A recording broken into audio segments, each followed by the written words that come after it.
Hello friends, स्वागत है आप सभी का स्पर्श पीएससी एजुकेशन सेंटर के ऑनलाइन क्लासेस में।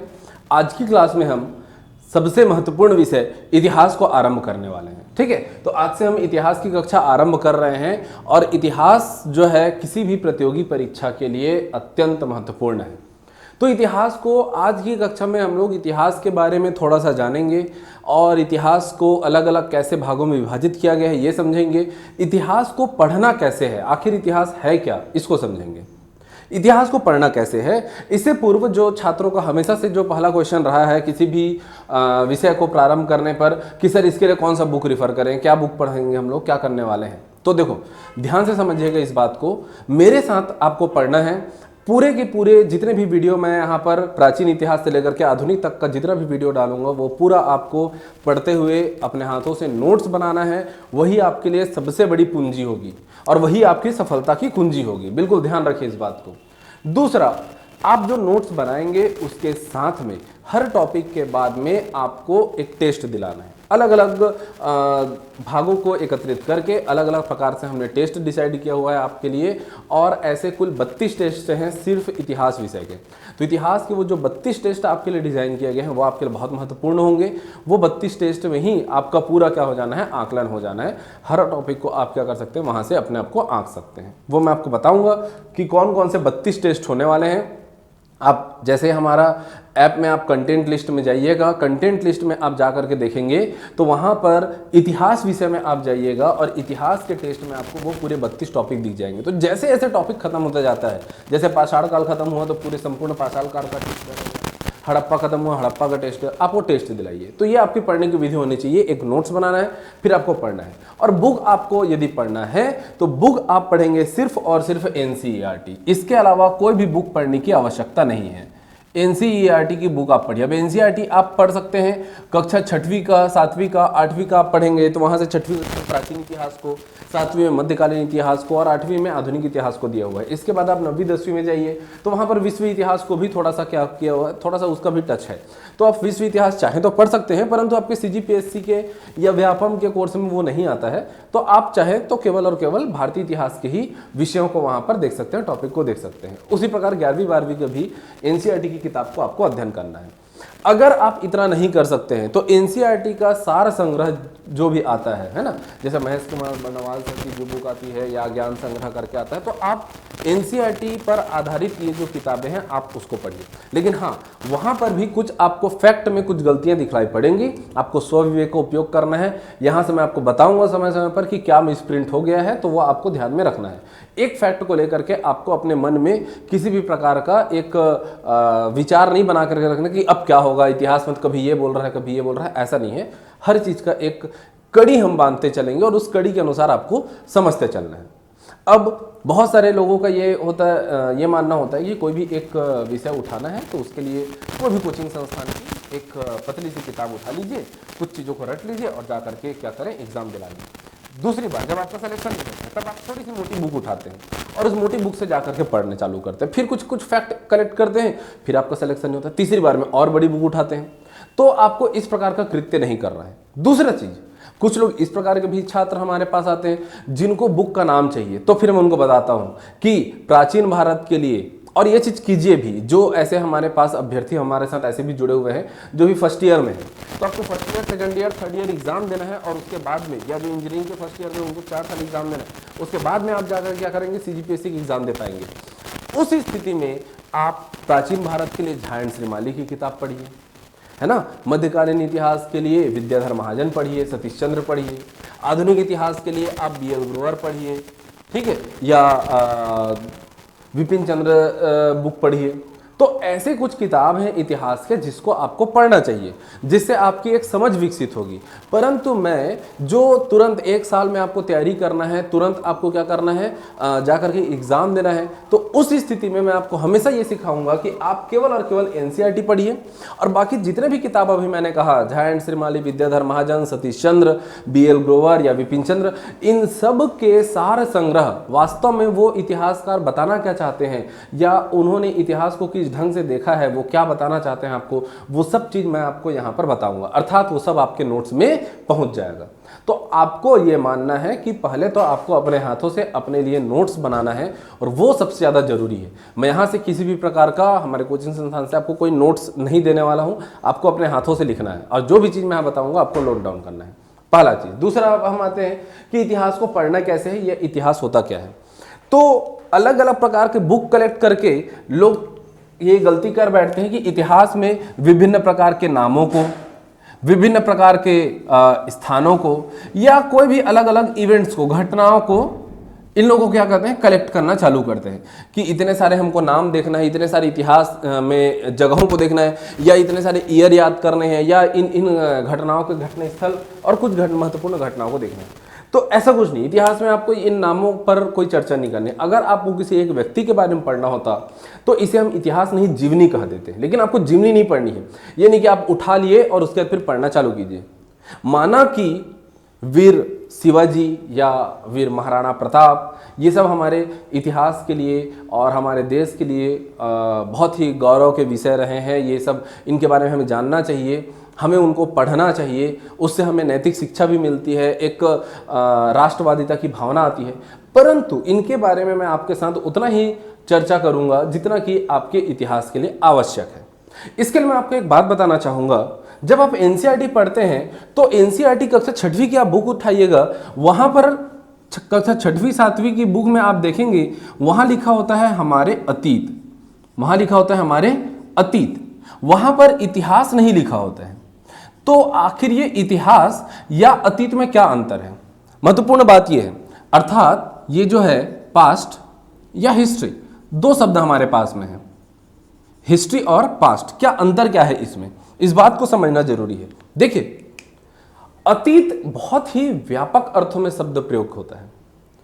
प्रत्येक व्यक्ति का, प्रत्येक संस्कृति का, सबका एक अतीत होता है। उस अतीत की केवल एक शाखा है इतिहास। अतीत की एक शाखा मात्र है क्या? इतिहास। इतिहास, अतीत को देखते हुए प्रत्येक इतिहासकार अपने विवेक के अनुसार, अपनी सोच और समझ के अनुसार एक इतिहासकार इतिहास लिखता है। और इतिहास में परिवर्तन होते रहते हैं। क्यों परिवर्तन होते हैं? क्योंकि अतीत की घटनाओं को उठा करके इतिहास लिखा जाता है। अतीत क्या है? तो ये एक विशेष, जो संपूर्ण परिवेश है, जो संपूर्ण एक संस्कृति है, उसका अध्ययन क्या है? वो अतीत है। वहां पर आप किसी एक के सोच के अनुसार बात नहीं करते हैं, जबकि इतिहास में व्यक्तिगत सोच की, व्यक्तिगत विवेक की क्या होती है? भूमिका स्पष्ट दिखाई पड़ती है। जैसे एक उदाहरण मैं आपके समक्ष लूंगा। हम इतिहास को भले ही आज से पहले हम नहीं पढ़े हैं, हम इंजीनियर हैं, हम डॉक्टर हैं, हमें इतिहास के बारे में कुछ नहीं पता, फिर भी हमारे साथ ऐसे भी अभ्यर्थी जुड़े हुए हैं, तो फिर भी आपने हड़प्पा सभ्यता का नाम अवश्य ही सुना होगा। आप सभी इस शब्द को बहुत अच्छे से जानते हैं। किसे? हड़प्पा सभ्यता। ठीक है, मेसोपोटामिया, हड़प्पा, मोहनजोदाड़ो, ऐसे कुछ नाम आप सुने हैं ना। मेसोपोटामिया तो खैर भारत से बाहर की बात हो गई, हमें केवल भारत के इतिहास के बारे में चर्चा करना है, तो मैं हड़प्पा को लेकर के चलता हूँ। तो हड़प्पा इतना ज़्यादा चर्चा का विषय ये क्यों रहा? उसका कारण था क्योंकि यह एक नगरीय सभ्यता है। जब हम पाषाण काल को पढ़ते हैं तो वहाँ पर हमने देखा था कि कृषि का विकास हुआ। बहुत बड़ी क्रांति है कृषि का विकास होना। क्यों है, कैसा है, वो पाषाण काल पढ़ाते वक्त मैं बताऊँगा। अभी जिस पॉइंट पर मैं आपको लेकर के जाने वाला हूँ वो ये है, मुद्दे की बात ये है, हड़प्पा सभ्यता के विकास के बारे में लोग जाने और इसके पतन के बारे में भी लोग जाने।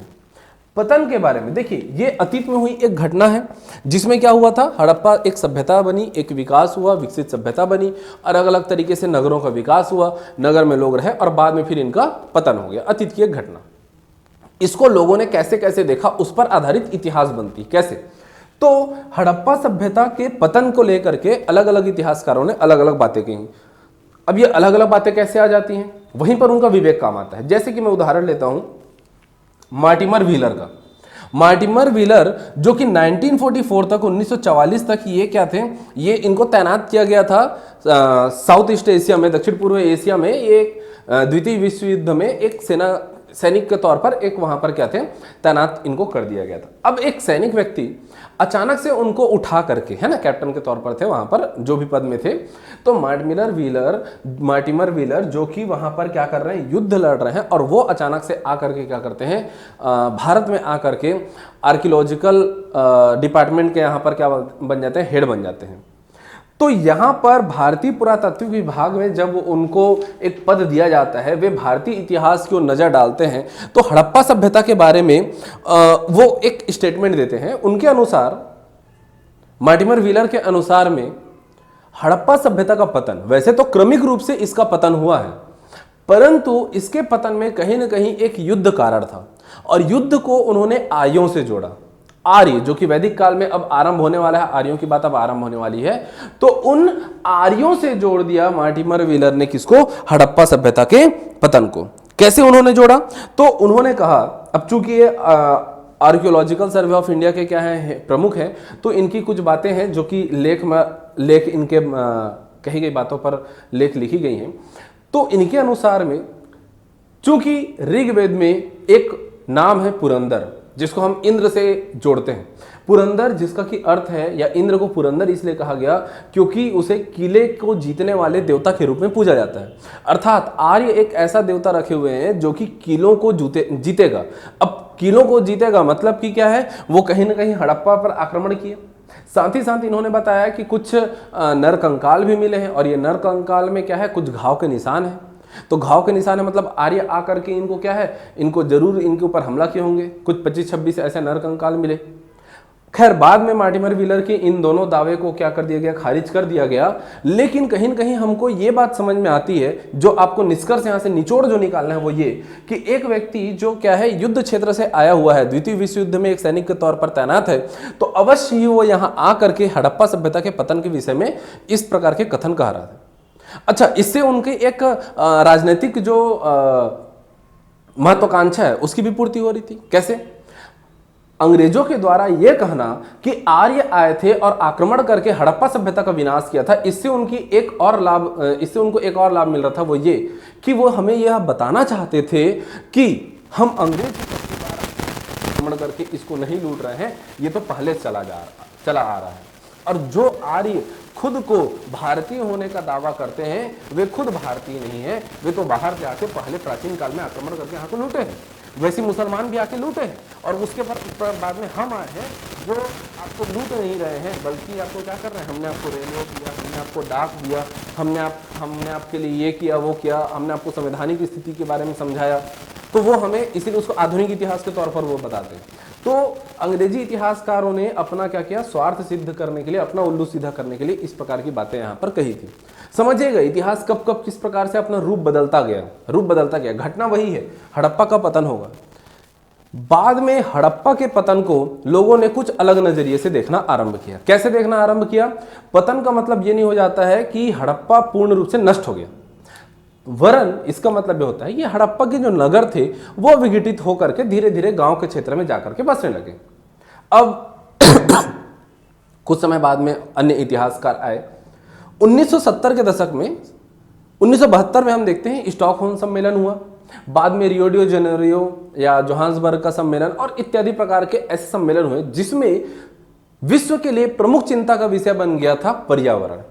चूंकि पहले उपनिवेशवाद था, औद्योगिक क्रांति हुई, उद्योगों की इतनी स्थापना हुई थी कि पर्यावरण को क्षति पहुंचना वो लाजमी था। पर्यावरण को क्षति पहुंचा, उससे पहले तक पर्यावरण के बारे में कोई सोच भी नहीं रहा था। अब 1970 के बाद में पर्यावरण के बारे में सोचना चालू किए। उस समय भी भारत में ये सोच थी कि हमारे तो पर्यावरण से भी ज़्यादा गंभीर विषय क्या है, भूखमरी और गरीबी। तो हम अभी भी भूखमरी गरीबी में ही लिप्त थे, लेकिन हम वहाँ से उठने का प्रयत्न कर रहे थे लेकिन अभी विश्व के सामने चुनौती क्या थी? पर्यावरण। उसी दौरान जितने भी इतिहासकार हुए उन्होंने हड़प्पा के बारे में जब लिखना चालू किया तो हड़प्पा पतन से संबंधित कारणों में उन्होंने सूखा, बाढ़, पर्यावरणीय संकट और पर्यावरणीय संकट को उन्होंने इतने अच्छे तरीके से बताया कि हाँ भाई हाँ, सच में बाढ़ आया रहा होगा, सच में सूखा आया होगा, या हड़प्पा के लोगों ने इतना ज़्यादा पर्यावरण का दोहन किया, प्राकृतिक संसाधनों का दोहन किया कि पर्यावरण को नुकसान पहुंचाने के कारण ही उनका अस्तित्व समाप्त हुआ था। यह हमको समझ में आने लगा। बाद में सर्विस फेयर नाम के एक विद्वान हुए और उन्होंने सब कुछ राजनीतिक स्थिरता को कारण बताया, कुछ उन्होंने कारण बताया कि हाँ आपसी इनमें संघर्ष भी हुआ रहा होगा। आर्य आकर के नहीं। देखो बाद में क्या हुआ कि डीएनए फुट प्रिंटिंग वाली जो बात आती है, तो डीएनए फुट प्रिंटिंग और इत्यादि प्रकार की जितने भी चीजें हुई, उससे बात सिद्ध हो गया कि भाई आर्यों का आना और हड़प्पा के नगरी सभ्यता का नष्ट होना, ये दोनों के बीच में 2-2.5 साल का गैप है। तो ये तो बात अलग है कि आर्य आकर के इनको समाप्त नहीं किए हैं। अच्छा, कुछ अति राष्ट्रवादी सिद्धांतवादियों ने यह भी बतला दिया कि भाई आर्य तो भारत के ही हैं। अब जब ये कहा जा रहा है कि आर्य भारत के ही हैं, तो फिर ये बताना मुश्किल है कि आर्य आकर के हड़प्पा को समाप्त किए हैं कि नहीं, क्योंकि आर्य तो भारत की ही, ये भी बता दिया गया। तो इतिहासकारों का हमेशा से अलग अलग नजरिया रहा है। हमें बहुत ज़्यादा फैक्ट कलेक्ट नहीं करना है, बल्कि मैं तो ये कहूँगा कि अभी अगर कुछ समय पश्चात में और अन्य प्रकार के जब नए इतिहासकार होंगे, वो जब फिर से अध्ययन करेंगे, चूंकि इतिहास हमेशा से खोज का, चिंतन का विषय रहा है, तो पुनः जब चिंतन किया जाएगा तो एक विचार ये भी आ जाएगा कि चूंकि हड़प्पा सभ्यता के दौरान एक विशेष महामारी आ गई थी और उस महामारी के कारण सोशल डिस्टेंसिंग बहुत ज़्यादा इंपॉर्टेंट हो गया था, तो लोग नगर को छोड़ करके अलग अलग छोटे छोटे कस्बे में अर्थात गाँव रूपी क्षेत्रों में रहना चालू कर दिए थे। ऐसी सोच क्यों आएगी? क्योंकि हम 2020 के दौर में जी रहे हैं, जहां पर हमारे लिए मास्क पहनना और सोशल डिस्टेंसिंग का पालन करना महत्वपूर्ण है। तो हो सकता है भविष्य में हड़प्पा को लेकर के भी इस प्रकार की विचारधारा लोग ले आए। तो कुछ नहीं कहा जा सकता है इस बात पर, लोग अपनी विचारधारा रखते हैं। इसीलिए मैं कहता हूं इतिहास में इतिहासकारों का विवेक शामिल होता है। तो आपको बिल्कुल इस बात को ध्यान में रखना है। और अतः हमें क्या पढ़ना है? हमें कुछ महत्वपूर्ण चीजों के बारे में जानना है। तो अब इतिहास को पढ़ें कैसे? इतिहास में क्या पढ़ना है? अगर हमें इतिहास में नाम नहीं पढ़ना है, हमें स्थान नहीं पढ़ना है, हमें घटनाओं को नहीं पढ़ना है, तो पढ़ना क्या है? तो पढ़ना है हमें हर उस बात को जिससे हमारे समाज में, हमारी अर्थव्यवस्था में, हमारी संस्कृति में और हमारे धर्म में परिवर्तन हुआ है। अर्थात इतिहास में हमें क्या पढ़ना है? इतिहास में हमें परिवर्तन को पढ़ना है। जब जब संसार में परिवर्तन हुआ है उन बातों को ध्यान रखना है। और परिवर्तन कैसा? हमें पढ़ना है इतिहास में राजनैतिक परिवर्तन को। किसे पढ़ना है? राजनैतिक परिवर्तन को। बिल्कुल यह पॉइंट आप अपने दिमाग में बिल्कुल बैठा लीजिए। आगे चल के मैं प्रत्येक साम्राज्य के लिए, प्रत्येक सभ्यता के लिए, प्रत्येक राजवंश के लिए इन्हीं बातों पर चर्चा करूंगा। और आपके एग्जाम में प्रश्न भी ऐसा ही आता है। राजनैतिक परिवर्तन हमें पढ़ना है, हमें धार्मिक परिवर्तन पढ़ना है, हमें आर्थिक परिवर्तन पढ़ना है, आर्थिक परिवर्तन पढ़ना है, और हमें सामाजिक परिवर्तनों पर ध्यान देना है।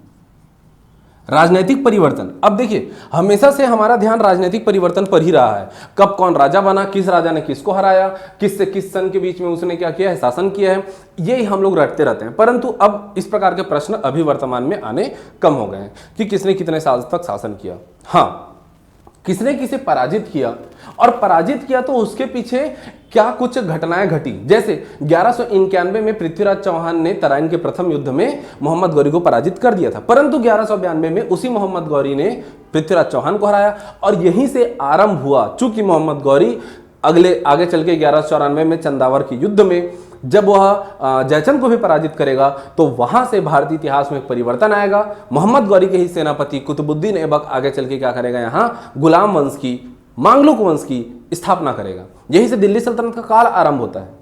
बाद में इब्राहिम लोदी 1526 पानीपत का प्रथम युद्ध, बाबर आकर के उसको हराता है। महत्वपूर्ण यह नहीं है कि इब्राहिम लोदी हारा बाबर जीता, महत्वपूर्ण यह है कि वहां से एक राजनीतिक परिवर्तन होता है, दिल्ली सल्तनत समाप्त होगा और मुगल साम्राज्य का आरंभ होगा। सल्तनत के समापन से और मुगल साम्राज्य के आरंभ से भारतीय आर्थिक व्यवस्था किस प्रकार से प्रभावित रही, इन शासकों ने भारत पर कैसा शासन किया और भारत का जनजीवन कैसा रहा, भारत का समाज कैसा था। भारतीय समाज, जब भी हम समाज का अध्ययन करेंगे तो हम देखेंगे वहां पर स्त्रियों की दशा कैसी है, वहां पर जो निम्न वर्ग है उनकी दशा कैसी है, निम्न वर्ग को कितना महत्व दिया गया है, इस बात को ध्यान रखना है हमें। बिल्कुल ये चिंतन का विषय रहेगा। और साथ ही साथ में धर्म में किस प्रकार का बदलाव आया। अगर हम अशोक को महान कहते हैं, अगर हम अकबर को महान कहते हैं, कुछ विशेष शासकों पर हम लोग ज्यादा चर्चा करते हैं, तो उसका कारण केवल ये नहीं है कि उन्होंने बहुत ज्यादा लड़ाइयां जीती। अगर मैं अशोक की बात करूं तो उन्होंने तो केवल कलिंग पर युद्ध किया था, कलिंग के साथ युद्ध किया था जिसमें उन्होंने विजय हासिल की थी, और उसके बाद में उन्होंने युद्ध नीति को त्याग भी दिया था। फिर भी हम अशोक को महान कहते हैं, उसके बारे में अध्ययन करते हैं। क्यों? क्योंकि उन्होंने अपने प्रजा को पुत्र मान करके अपने उस सामाजिक जनजीवन को सुधार किया था, अपने राज्य क्षेत्र के आर्थिक जनजीवन का सुधार किया था, और अपने आप को धार्मिक रूप से निष्पक्ष रखा था, सहिष्णुता की भाव रखी थी, जिसकी वजह से वह एक महान शासक कहलाया। अकबर के साथ भी कुछ इस प्रकार का, अकबर के संदर्भ में भी कुछ इसी प्रकार का हम क्या करते हैं, अध्ययन करते हैं। तो इन बातों को हमको क्या करना है, इतिहास में अध्ययन करना है। और अध्ययन कहाँ से करना है, आपको केवल और केवल एक बुक पढ़ना है, क्या है, एनसीईआरटी। कक्षा 6वीं से 12वीं तक की सभी बुक को पढ़िए, या आप एनसीईआरटी का सार संग्रह ले लीजिए और केवल वहीं से पढ़िए। ऑब्जेक्टिव बुक आप कोई भी उठा सकते हो, किसी प्रकार का ऑब्जेक्टिव बुक उठा लीजिए और वहां से क्वेश्चन टिक करना चालू करेंगे आप लोग मेरे साथ ही साथ, और प्रत्येक टॉपिक के बाद में आप टेस्ट दिलाएंगे। ठीक है दोस्तों, तो इस तरीके से आपको पढ़ना है। हाँ, ऑब्जेक्टिव बुक अगर आप उठाते हो, किसी भी कोचिंग संस्थान को उठा लिए, है ना, तो वहां पर कुछ अचानक से वहाँ वो स्वयं टीचर उस बुक को नहीं लिखा होता है, या प्रूफ रीडिंग में कई बार मिस्टेक हो जाता है, तो घबराना नहीं है। जो क्वेश्चन में आपको डाउट हुआ, मेरे पर्सनल नंबर पर आप व्हाट्सअप कीजिए, क्वेश्चन का फोटो खींचिए और डाल दीजिए मेरे पर्सनल या हमारे ग्रुप में डाल दीजिए। वहाँ पर कोई ना कोई स्टूडेंट या फिर मैं ही जा करके आपको आंसर कर दूंगा। जहाँ कहीं भी डाउट हुआ आप बिल्कुल डायरेक्ट क्वेश्चन कर सकते हैं। अब इतिहास को हम थोड़ा सा इसके भागों में बांटते हैं कि कैसे कैसे हम लोग इसको पढ़ने वाले हैं। क्या पढ़ना है वो तो मेरे ख्याल से अब आपको समझ में आ रहा होगा, धीरे धीरे से समझते चलेंगे हम लोग। और ये जो भी बातें मैंने अभी कही, ये आगे चल के भविष्य में हम लोग ना इस पर डिस्कस करेंगे। अब बहुत ज़्यादा आप अभी नोट्स बना करके अशोक के बारे में लिखना मत चालू कर लो, है ना। हम उसको देखेंगे, पूरे अशोक को बहुत अच्छे से डीप में पढ़ेंगे। तो जैसा कि मैंने कहा, अतीत और इतिहास में बहुत डिफरेंस है, और हमें पढ़ना क्या है, इतिहास को पढ़ना है। हमें अतीत की प्रत्येक घटनाओं को नहीं देखनी है, हमें इतिहास पढ़ना है। जहां से आपके प्रश्न आते हैं, मैं उन टॉपिक पर ज्यादा डीप में आपके साथ में डिस्कस करूंगा। हम हमेशा चर्चा करेंगे। तो चर्चा करते करते जो अंत तक हम पहुंचेंगे, और वहां से जाकर के हमको क्या निकालना है, कि निचोड़ निकालना है कि वास्तविकता में हमने इतिहास से सीखा क्या। उससे पूर्व थोड़ा सा हम चर्चा करते हैं कि इतिहास को किन भागों में बांटना है। तो आप सभी को पता है, इतिहास को 3 भागों में बांटा जाता है, प्राचीन, मध्य और आधुनिक।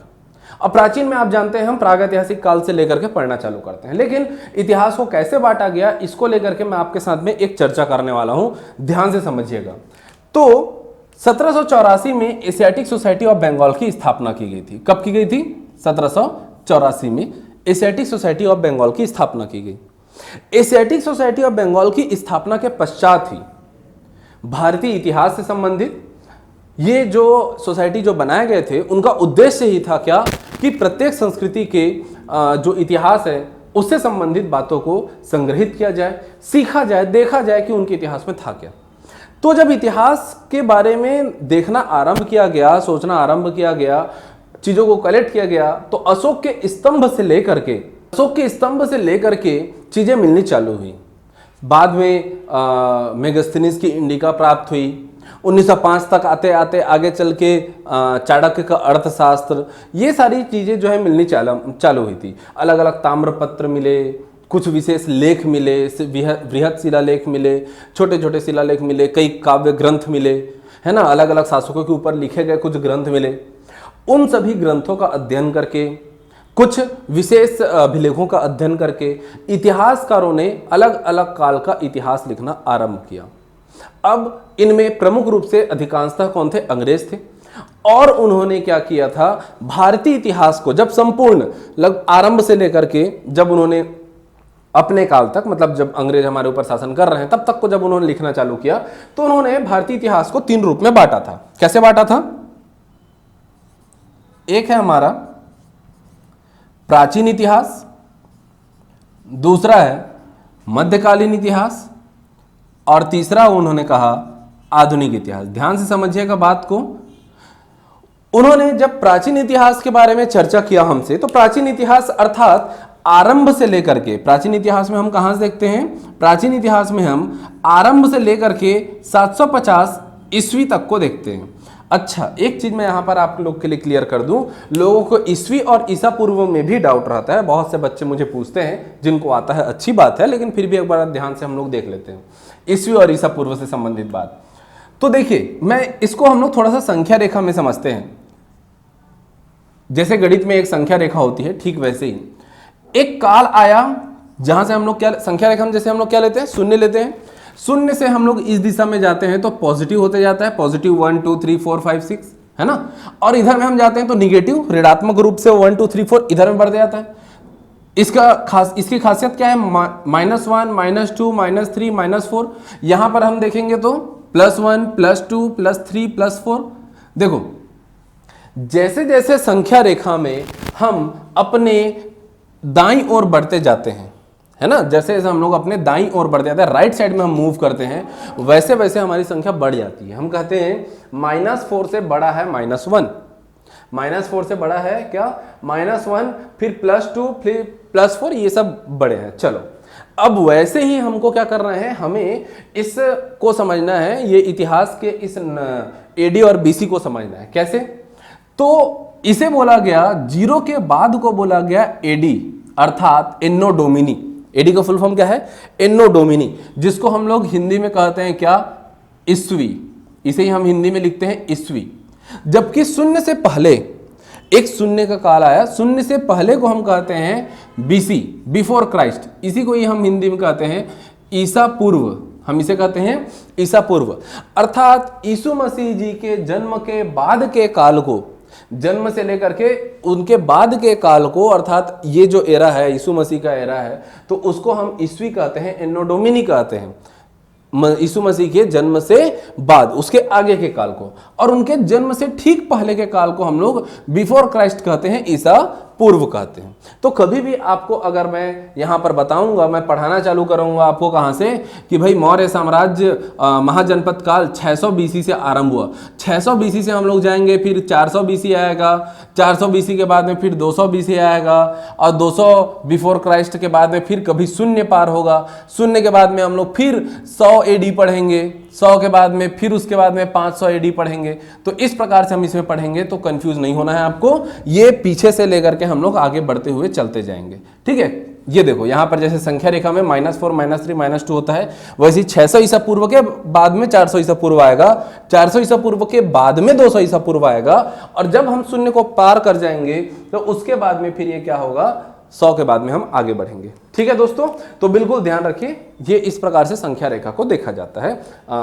हम देखेंगे कि इसको कैलेंडर को इस प्रकार से देखा जाता है। अच्छा, आधुनिक युग में जब ये देखा गया कि अब भाई साधारणतः पूरा विश्व अब क्या कर रहा है, ग्रेगोरियन कैलेंडर को मान रहा है, तो एडी, एन्नो डोमिनी या बिफोर क्राइस्ट ना बोल करके, चूंकि ये सिर्फ एक धर्म की ओर इंगित कर रहा है, और चूंकि ग्रेगोरियन कैलेंडर अब पूरे विश्व में मान लिया गया है, तो एक नए शब्द को अब जोड़ा गया है। इसको कहा जाता है 0 के बाद को, जिसे हम एडी कहते हैं, उसे ही अब कहा जाता है सीई, अर्थात कॉमन एरा। क्या कहा जाता है इसे? कॉमन एरा कहा जाता है। और 0 से पहले को बीसीई कहा जाता है, अर्थात बिफोर कॉमन एरा। इसको क्या बोला गया? बिफोर कॉमन एरा अब कहा जा रहा है। तो ऐसे भी नाम यदि आपको किताबों में दिखलाई पड़ते हैं तो कंफ्यूज नहीं होना। वैसे तो 99% किताबों में अभी भी एडी और बीसी ही लिखा हुआ है, परंतु फिर भी भविष्य में इस प्रकार के अगर आपको कुछ ऐसा प्रश्न दिख जाए या कहीं पर इस प्रकार की चर्चा की जाए, तो आप बिल्कुल ध्यान रखिएगा, यह है कॉमन एरा, 0 के बाद कॉमन एरा, अर्थात जिसको एन्नो डोमिनी कहा जाता है, और 0 से पहले जिसको हम लोग बीसी, बिफोर क्राइस्ट कहते थे, अब वह क्या कहलाएगा? Before common era, BCE, BCE कहलाएगा। ठीक है, तो ये अब नोमेनक्लेचर इस प्रकार से चेंज हुआ है। चलिए वापस आते हैं। हमारा जो मुख्य मुद्दा था वो ये था कि ये प्राचीन इतिहास है, जिसको हम लोग आरंभ से लेकर के 750 ईस्वी तक कहते हैं। इस काल में हम देखेंगे कि मानव कैसे कृषि का विकास किया, कैसे एक नगरीय सभ्यता बनी, महाजनपद काल आया, महाजनपद काल के बाद में मौर्य साम्राज्य, फिर मौर्योत्तर काल आया, कुछ छोटे मोटे राजवंश आए थे, शुंग वंश, कर्ण वंश, सातवाहन वंश, कुछ आक्रमणकारी आए थे, हिंद यवन आए थे, पहलव आए थे, शक आए थे, कुषाण आए थे, बाद में गुप्त साम्राज्य की स्थापना हुई, और गुप्त साम्राज्य के बाद में हम देखते हैं कि लगभग फिर कोई बड़े साम्राज्य नहीं आते। मौर्य साम्राज्य, गुप्त साम्राज्य, फिर प्राचीन काल में कोई बड़ी साम्राज्य नहीं आई। हाँ, एक शासक हुए थे, कौन? हर्षवर्धन। उसके बारे में थोड़ा सा पढ़ लेंगे। हर्षवर्धन के बाद में हम देखते हैं जैसे जैसे राजपूतों का उदय चालू हुआ, तो एक बहुत बड़ा साम्राज्य नहीं हुआ।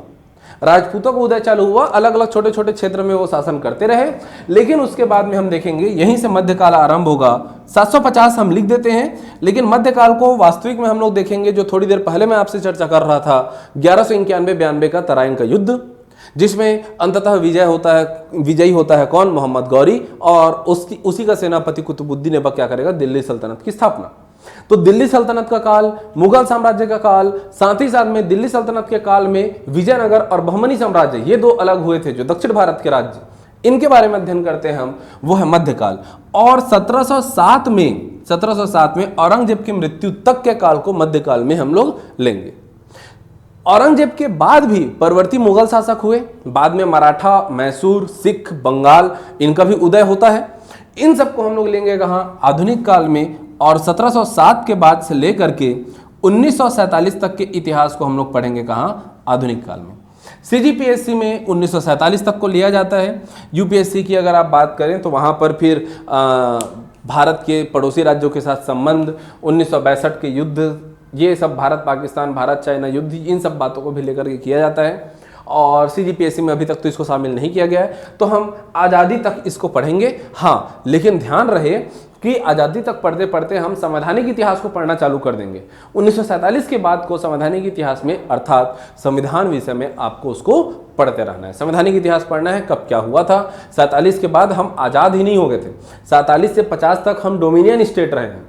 जब तक कि हमारा खुद का संविधान हम पर लागू नहीं कर लेते, तब तक हम डोमिनियन स्टेट रहे हैं। तो वो ड्यूरेशन में क्या कुछ हुआ था, कैसे कैसे परिवर्तन हुए, कब फिर हमारे प्रथम प्रधानमंत्री, प्रथम राष्ट्रपति बने, किस प्रकार के फिर कार्य योजनाएं, और भारत की आज़ादी और विभाजन के पश्चात कैसी समस्याओं का सामना करना पड़ा, वो सब फिर हम लोग संवैधानिक इतिहास में और संविधान में पढ़ते रहते हैं। इतिहास में हम केवल यहाँ तक चलेंगे।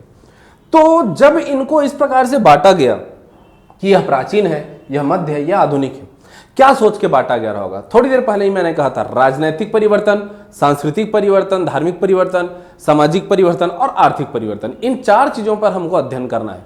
तो उसी प्रकार से हम देखेंगे, जैसे कि अगर मैं संस्कृति की बात करूं तो यहां पर हम प्राचीन में देखेंगे, तो प्राचीन में हम देखते हैं कि यहां पर इस समय संस्कृत भाषा का अधिक प्रचलन था, संस्कृत का प्रचलन था। साथ ही साथ में संस्कृत के साथ में यहां पर पाली प्राकृत भाषाओं का प्रचलन था, पाली और प्राकृत भाषाओं का प्रचलन था। जबकि मध्यकाल में हम देखेंगे तो यहाँ पर अरबी फारसी भाषाओं ने स्थान ले लिया। जितने भी यहाँ पर ग्रंथ हुए, जितने भी रचनाएं हुई हैं, हम देखेंगे यहाँ से प्रश्न आता है कि आईने अकबरी किस भाषा में लिखी गई है, इस प्रकार के प्रश्न आते हैं, तो मध्यकाल में आ जाएगा। फिर हम देखते हैं आधुनिक में, तो यहाँ पर अंग्रेजी और इसके साथ ही साथ में हिंदी का विकास आरंभ होगा। महावीर प्रसाद द्विवेदी जी के काल में उनके संपादन में क्या हुआ, हिंदी का विकास आरंभ हुआ, हिंदी का शुद्धिकरण किया गया और व्याकरणिक रूप से इसको शुद्ध करके हम वर्तमान में जिस हिंदी का प्रयोग कर रहे हैं वो हमारे समक्ष प्रस्तुत हुई। तो ये एक विकास का कार्य रहा।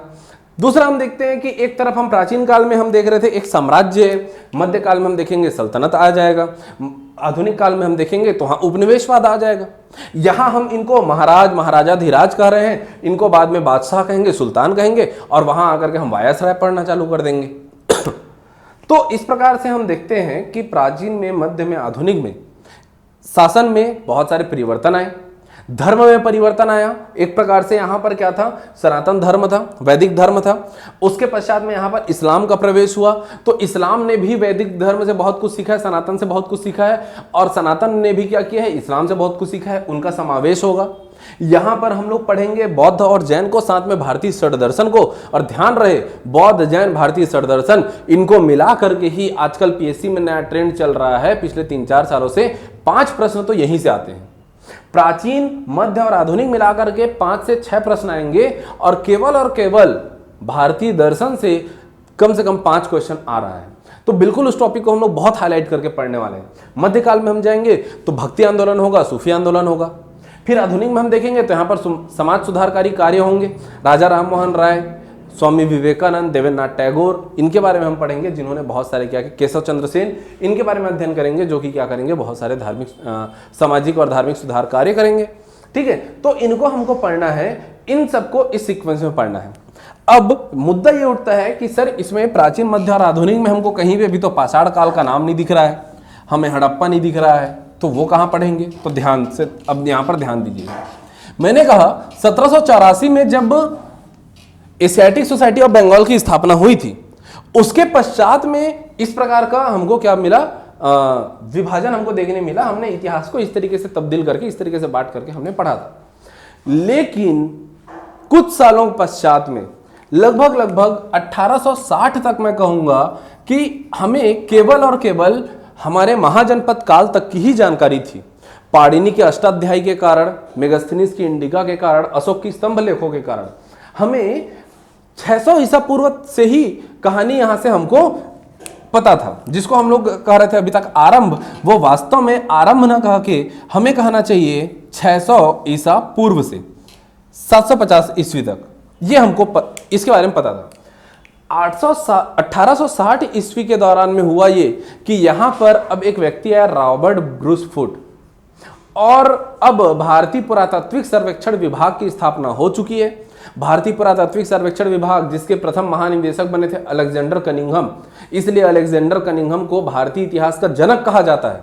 अलेक्जेंडर कनिंघम भारतीय इतिहास के जनक। तो भारतीय पुरातात्विक सर्वेक्षण विभाग के खोजों के कारण, नए नए उनके प्रयत्नों के कारण में 1863 में जाकर के 1863 में नीचे अभी जो नीचे में जो चेन्नई का क्षेत्र है वहां पर एक नदी कोरतलयार नदी के किनारे एक हस्त कुदाल मिला। हस्त कुदाल जो कि काफी पुराना था, उसके कारण वहां नीचे से चेन्नई से लेकर के ऊपर सिंधु नदी घाटी तक का पूरा सोहन नदी तक के क्षेत्र को पूरा खुदाई किया गया अलग अलग जगहों में, जिसमें पता चला कि नर्मदा के नदी के किनारे हथनौरा नामक स्थान पर तो भारत के प्राचीनतम मानव के साक्ष्य मिल रहे हैं। फिर खुदाई से पता चला हड़प्पा सभ्यता के बारे में, खुदाई से पता चला मेहरगढ़ के बारे में, और इन सब क्षेत्रों को खुदाई करने से धीरे धीरे से हमें ज्ञात होने लगा कि भारतीय इतिहास मात्र 600 ईसा पूर्व की नहीं है, बल्कि ये तो पाषाण काल से ही भारत में लोग रह रहे हैं। एकदम आदि मानव भारत में नहीं मिले, लेकिन आरंभिक मानव भारत में मिले हैं। नर्मदा नदी के किनारे हथनौरा से आरंभिक मानव के साक्ष्य मिले। तो इसलिए भारतीय इतिहास को जो हमने ये जो क्लासिफाई किया हुआ था, अब उसमें थोड़ा सा तब्दील हो, उसमें थोड़ा सा परिवर्तन आया। क्या परिवर्तन आया? तो अब यहां से हमने लिखना आरंभ किया कि ये जो इतिहास है ना, ये इतिहास अब बटेगा कुछ इस प्रकार। सबसे पहले हम देखेंगे, हम कहेंगे प्राग ऐतिहासिक काल,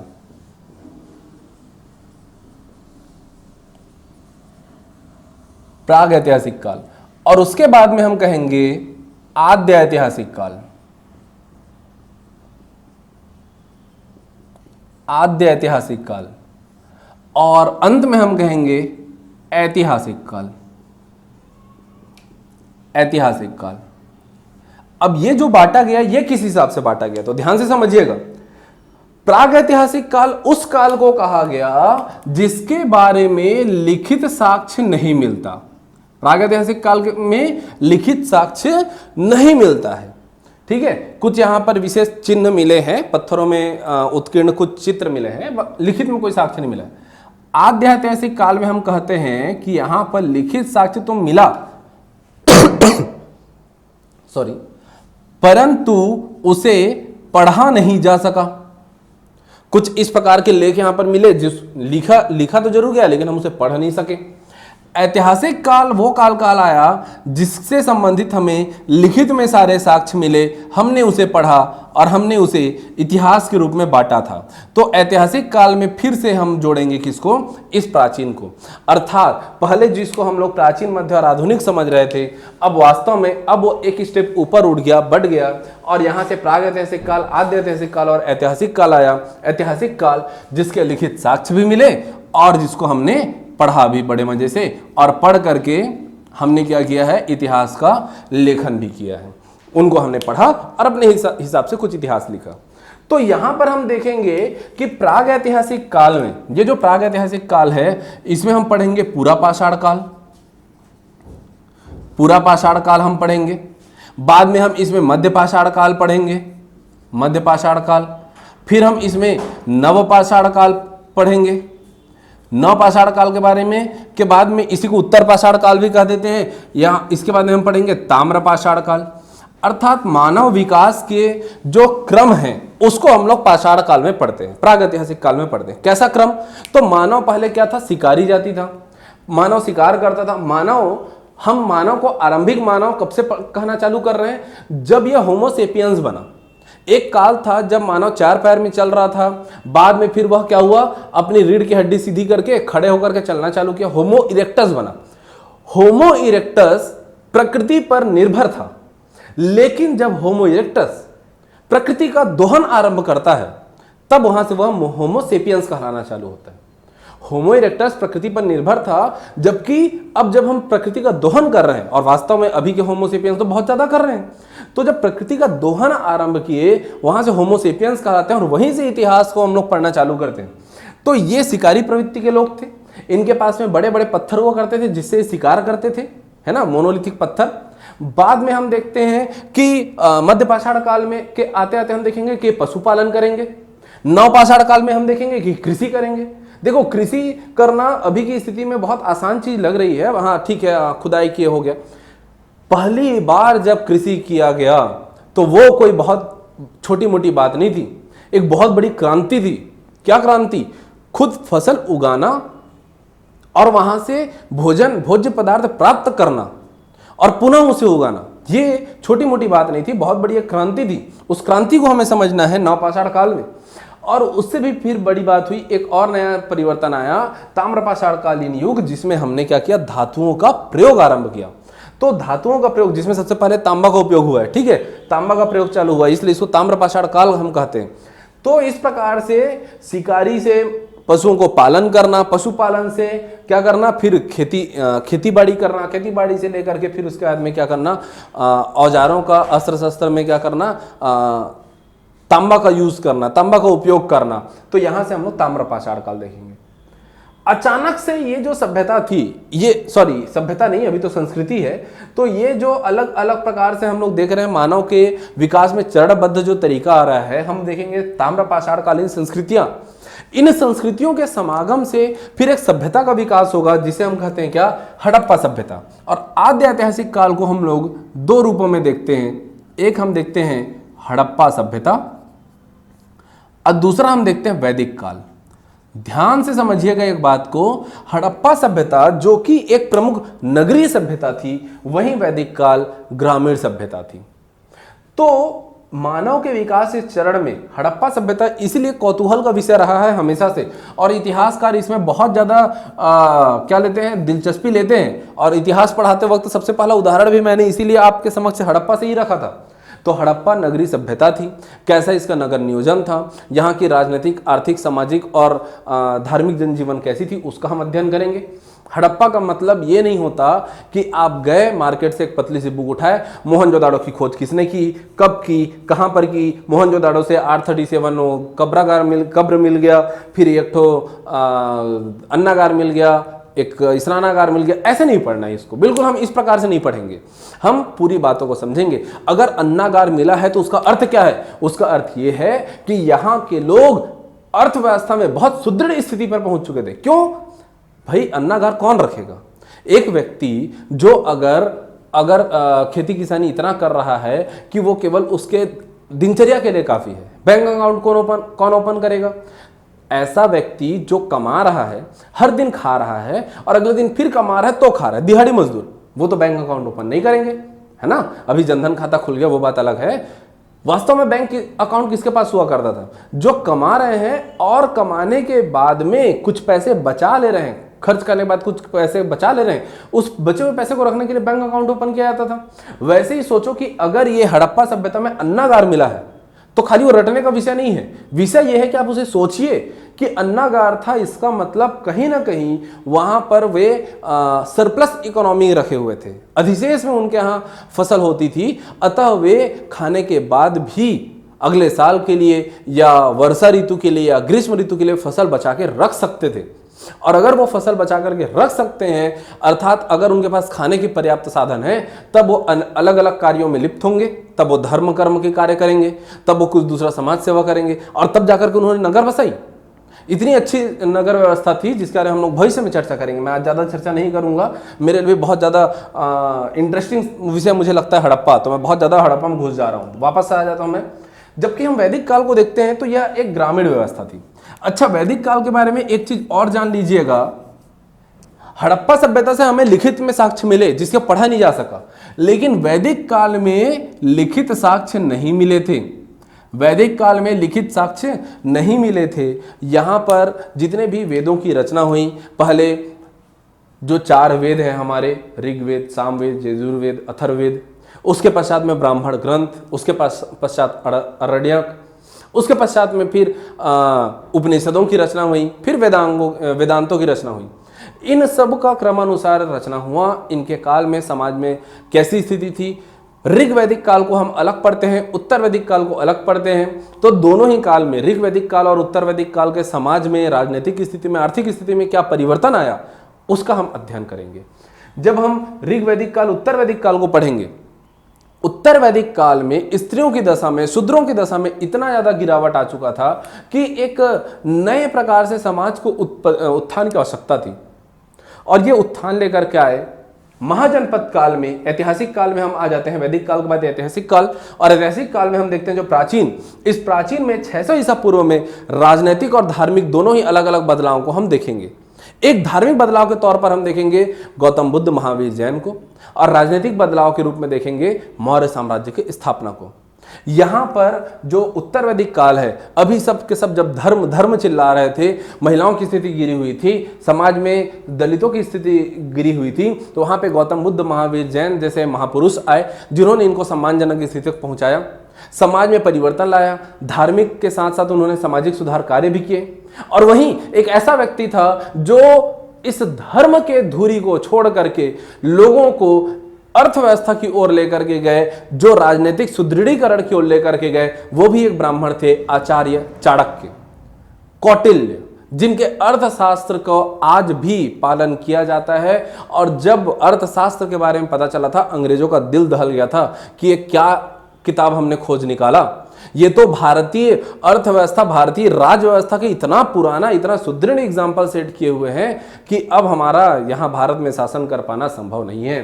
तो जब अर्थव्यवस्था के बारे में पता चला कि इतने महान आचार्य हुए चाणक्य, तो सच में वो लोगों के दिमाग हिल गया था कि इतना बेहतरीन तरीके से सोचा कैसे गया।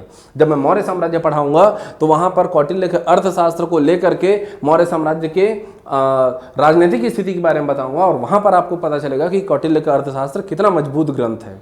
ठीक है, तो एक ऐसे व्यक्ति आए जो लोग जब धर्म की ओर एक तरफा झुके हुए थे, समाज की ओर एक तरफा झुके हुए थे, तो कौटिल्य ने क्या किया था, उन्होंने राजनीतिक सुदृढ़ीकरण की ओर लेकर गए। उन्हीं के कारण ही चंद्रगुप्त मौर्य ने मौर्य साम्राज्य की स्थापना की, जो कि अर्थव्यवस्था में बहुत ज्यादा क्या लेकर के आते हैं, एक निश्चितता लेकर के आते हैं, लोगों के लिए लाभकारी सिद्ध होता है, वो जल कल्याणकारी योजनाएं लेकर के आते हैं। और वहीं से क्या हुआ, हमारे प्राचीन भारत के इतिहास का आरंभ हुआ। ठीक है दोस्तों, तो मुझे लगता है कि इतिहास को समझने में, इतिहास को हमें पढ़ना कैसे है, कैसे क्रमानुसार इसको जानना है। हम प्राचीन प्रागैतिहासिक काल से आरंभ करेंगे, प्रागैतिहासिक काल, हड़प्पा, वैदिक, फिर इतिहास में इन तीनों भागों का विस्तृत अध्ययन हम करेंगे। अध्ययन किन किताब से करना है, क्या नहीं पढ़ना है, या इतिहास को पढ़ते वक्त क्या नहीं सोचना है, वो भी जानना आवश्यक है। तो आज की कक्षा में यहीं पर अंत करता हूं। इस वीडियो में केवल इतनी ही बातें करेंगे हम। अगले वीडियो में मैं आपके समक्ष लेकर के आऊंगा प्राचीन भारत के इतिहास में कैसे कैसे चैप्टर वाइज क्या क्या टॉपिक हमको पढ़ना है। जैसे कि मैंने बीच में कह दिया था कि प्राचीन में मौर्य आए, गुप्त आए, मौर्य और गुप्त के बीच में फिर क्या हुआ था, कुछ राजवंश आए थे, है ना, शुंग, कर्ण, सातवाहन, 4 आक्रमणकारी आए थे। तो हम पूरा का पूरा एक क्रोनोलॉजी जमाएंगे, पहले प्राचीन का, फिर मध्य का, फिर आधुनिक का। अगले वीडियो में मैं आपके साथ में बनूंगा, जहां पर मैं प्राचीन, मध्य और आधुनिक के पूरे चैप्टर को डिस्कस करूंगा कि कहां से चालू करके कहां तक हम खत्म करेंगे। यहां पर पाषाण काल के पत्थर से स्टार्ट करेंगे और आधुनिक काल में गांधी जी के डंडे के साथ में खत्म करेंगे कि कैसे डंडे के सहारे अंग्रेजों का यहां से भगा दिया गया। ये पूरा का पूरा अगले वीडियो में आपको बताऊंगा, और उसके पश्चात हम पाषाण काल पढ़ना चालू करेंगे। ठीक है दोस्तों, तो आज के वीडियो से भी ज्यादा महत्वपूर्ण होगा अगला वीडियो, जहां पर आप इतिहास को के क्रोनोलॉजी को समझेंगे, आप समझे कि कैसे हम इतिहास को पढ़ेंगे। ठीक है, तो आज के लिए इतना ही। Thank you class.